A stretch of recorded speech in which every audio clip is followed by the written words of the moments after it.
Hello YouTube family, नमस्ते प्रणाम। कैसे हैं आप सभी लोग? उम्मीद करती हूँ आप लोग बहुत अच्छे होंगे, स्वस्थ और मस्त होंगे। मैं पूनम मोदी सिंगर अपने यूट्यूब चैनल पर आप सभी का तहे दिल से स्वागत, वंदन, अभिनंदन करती हूँ।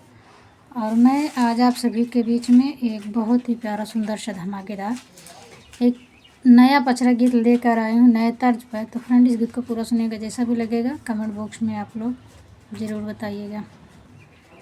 पट खोला भवानी चढ़ाइब चुनरी, पट खोला भवानी चढ़ाइब चुनरी, पट खोला।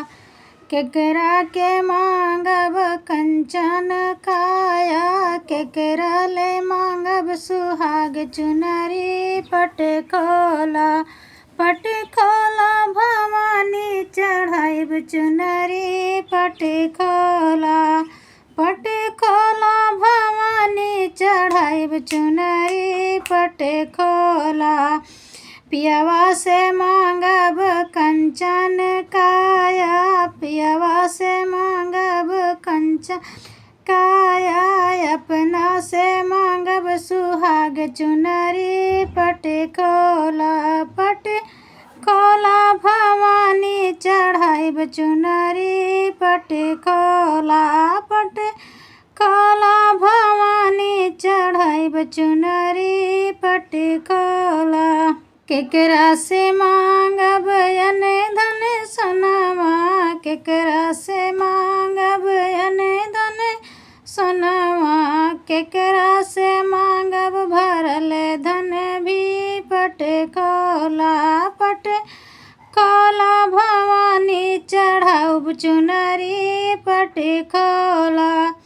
ससुर से मांगब अन धन सोनवा, ससुर से मांगब अन धन सोनवा, अरे नैहर से मांगब भरल धन भी, पट खोला भवानी चढ़ाउब चुनरी, पट खोला।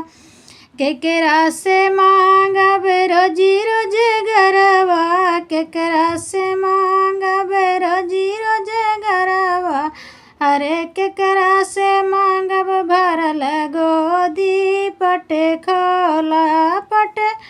खोला भवानी चढ़ाउब चुनरी, पट खोला। पियवा से मांगब रोजी रोजगरवा, अपना से मांगब भरल गोदी, पट खोला भवानी चढ़ाउब चुनरी, पट खोला।